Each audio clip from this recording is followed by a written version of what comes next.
I'm like the proud mother. Yes, do you see my smile? Jeez. Yes, we see that beautiful smile. Model Kim Porter stepped out in Los Angeles on Monday night to support her son, Quincy Brown. Good. When it all happened, I was filming away, so there was. I'm like the rock of the family, especially when it comes to times where it's like family is really needed, and now I think I'm back. That the night before Kim Porter passed, that she group text some close friends saying that he got me, and that Kim also insinuated in that text that she felt like she had been poisoned. All right, everyone. Here's an important update for those who were frustrated that Kim Porter's mysterious passing wasn't addressed in 50 Cent's Diddy documentary. There's now new information that changes the picture. Reports say Quincy Brown, Kim's eldest son, is working with 50 on a brand new documentary focused entirely on Kim. Quincy's regular presence at Diddy's trial led many people to assume he was there in support. And for a while that drew a lot of attention and speculation, but the reality appears more complicated. Unlike Christian, Quincy never publicly defended Diddy or reacted emotionally on his behalf. And unlike Christian and Justin, both of whom have faced legal trouble connected to allegations surrounding Diddy, Quincy has never been accused or charged with anything. That distinction matters. It separates Quincy from Diddy's biological sons in a meaningful way. Some believe he was quietly thinking several steps ahead. I don't mean to be the super big brother dad, but this is nuts. I might record the whole ride. I might run out of storage. Need that. What'd you forget? And what do you need to drive? Staying close to the situation to keep a watchful eye and protect his sisters. Seen this way, his presence wasn't about loyalty, but about responsibility, making sure his family was safe before everything finally came to a head. Now, it appears Quincy is ready to closely examine the allegations linking Diddy to Kim's death, especially with Diddy currently behind bars. The involvement of 50 Cent shouldn't be overlooked either. This new report about Quincy could carry far more weight than people realize, particularly if Kim's case is truly being pursued with his support. Although Diddy largely helped raise Quincy, he has always seemed different from the rest of Diddy's sons. That contrast became even clearer last year when Homeland Security raided Diddy's properties. Christian and Justin were both detained in handcuffs, a moment many people remember well. Quincy, along with the twins, was nowhere to be seen around that same time. Jaguar Wright even suggested that Quincy might have been quietly working with federal authorities behind the scenes. With federal authorities behind the scenes. An enemy that has a position of influence in your child's life, and knowing that that person sends you notes and messages every now and then. If you don't do this, if you don't do that, that boy is dead. There have long been whispers that Quincy stayed connected to Diddy for one main reason. He feared for his sister's well-being and had promised Kim he would protect them.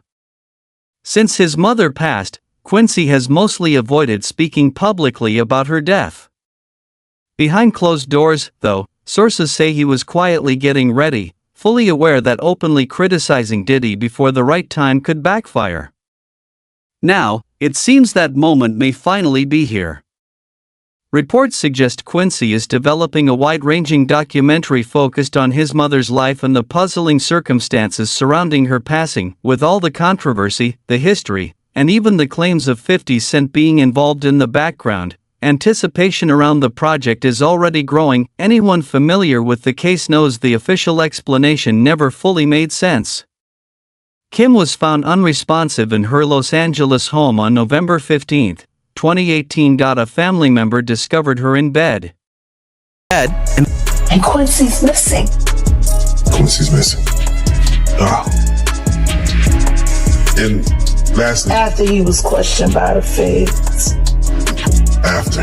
I wouldn't be surprised if he was in witness protection. By the time paramedics arrived, there was nothing they could do.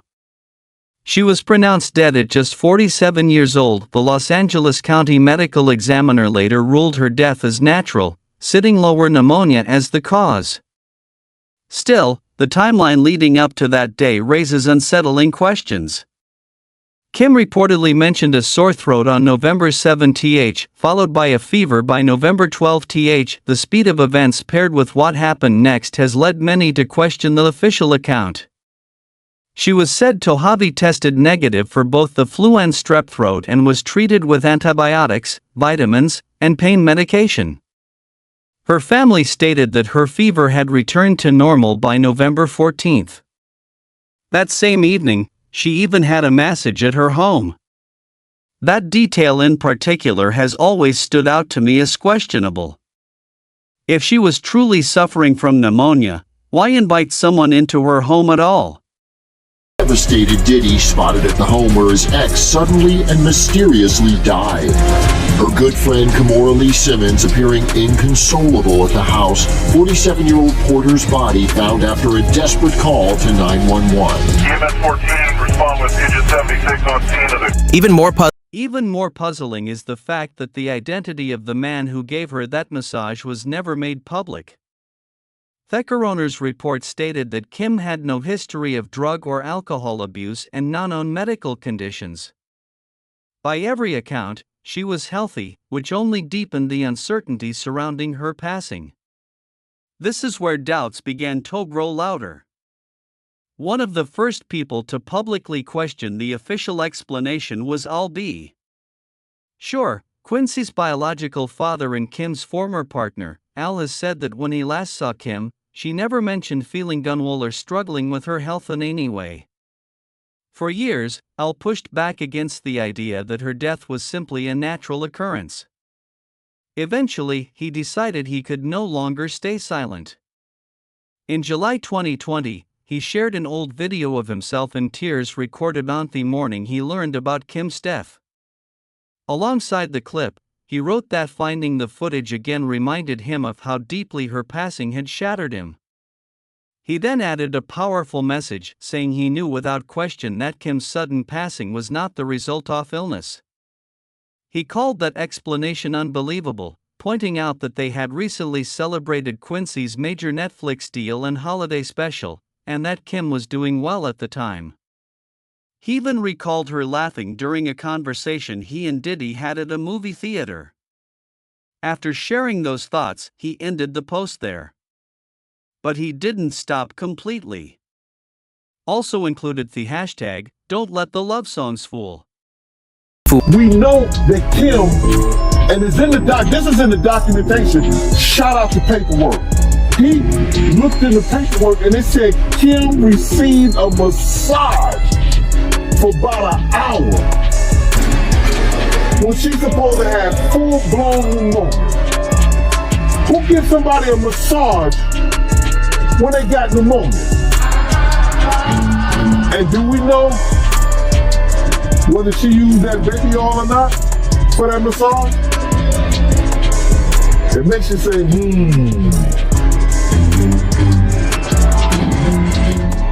We know that Kim is in the doc, thesis and the documentation, shot out the paperwork. He looked in the paperwork and it said Kim received a massage for about an hour when she's supposed to have full-blown pneumonia. Who gives somebody a massage when they got pneumonia? And do we know whether she used that baby oil or not for that massage? It makes you say you, which many interpreted as a subtle reference to Diddy's public tributes to Kim. Although he later removed the post, he doubled down on his belief that the official story didn't add up. He revealed that Quincy had called him, saying the situation was upsetting. That phone call sparked speculation among fans, especially given earlier reports suggesting Diddy had attempted to drive a wedge between Quincy and his biological father. Some believed Quincy may have been encouraged to ask Al to delete the post. Al, however, continued speaking out. In November 2021, he shared an old photo of himself with Kim and Quincy, writing that she had once sent it to him with a message about life reflecting art. He added that everything was becoming clear and claimed she had shared additional details with him before her death. In the caption and comments, he hinted at serious struggles she may have faced, even saying that what she endured would shock people. Not long after that post, the story took an even darker turn. Just a few months later, Al was hospitalized after developing a rare medical condition, adding yet another troubling layer to an already unsettling chain of events. Hellitter shared that he had suddenly collapsed while working in the studio. Doctors, according to reports, were stunned to find that he was dealing with several serious medical issues at the same time. Al ended up in a coma that lasted nearly 2 months. When he finally regained consciousness, he revealed just how severe the situation had been. He explained that he underwent multiple blood transfusions, an organ transplant, intubation, and was placed on a ventilator. Coma in 2022, you had the liver transplant, you had the tracheotomy, and all that stuff that went on. Multi-system organ failure. Yeah. Have they figured out what happened yet? We will. Tell me, have the doctors medically, like, what happened to you? Yeah, what happened? So, because you just collapsed, right? Yeah, so, just mysteriously out of the blue, which we do talk about in the book. Yeah. If you actually knew what they did to me, there was a bounty on my head, there was a bunch of stuff. So do you think specifically then that Sean Diddy Combs or people affiliated with him did something to you that caused you to have multi-organ failure? I believe this to be the case, yes. Absolutely. Wow. My first time. Along with other major medical procedures. All of this immediately raised alarms among fans who began connecting dots almost instantly. Those concerns only grew when people pointed out that several individuals linked to Diddy's inner circle had either died from pneumonia or experienced serious health crises over the years. Names like Heavy D, Brittany Murphy, and even Bobby Christina Brown, Whitney Houston's daughter, were brought into the conversation. In fact, Bobby Christina's autopsy listed lobar pneumonia as her cause of death, the very same condition cited in Kim Porter's case. Despite facing his own fragile health, Al refused to go. Do you believe that she died of pneumonia? Absolutely not. Why? What evidence do you have? She was in the best of health. We just saw each other prior to her passing. We were actually celebrating our son's new Netflix Christmas special, and she was doing just fine. In fact, we were all at the event together at Netflix in the lobby. Sean, myself, the children, all having a great time. And I'm, grabbing Sean like, what? And she's in the back going, stop. Island. He continued posting, hinting at deeper truths and openly supporting claims that Diddy was somehow tied to both Kim's death and his own medical collapse. Earlier this year, his story reached a much wider audience when he appeared in mainstream media. During an interview with Fox 5 New York, where he also discussed his memoir, Do You Believe Me Now?, things took a dramatic turn. In that interview, Al made striking statements. He said he never believed Kim's death was natural and strongly suggested that Diddy was involved, not only in her passing, but also in his own brush with death. Al went even further, claiming he was convinced that Diddy tried to have him silenced in 2022. Shortly after he began speaking publicly about Kim's death. He went on to repeat his belief that Kim's passing had nothing to do with pneumonia. He also hinted that he was far from finished, suggesting that more disclosures could surface down the line. As expected, critics quickly labeled him as unstable and dismissed his claims altogether.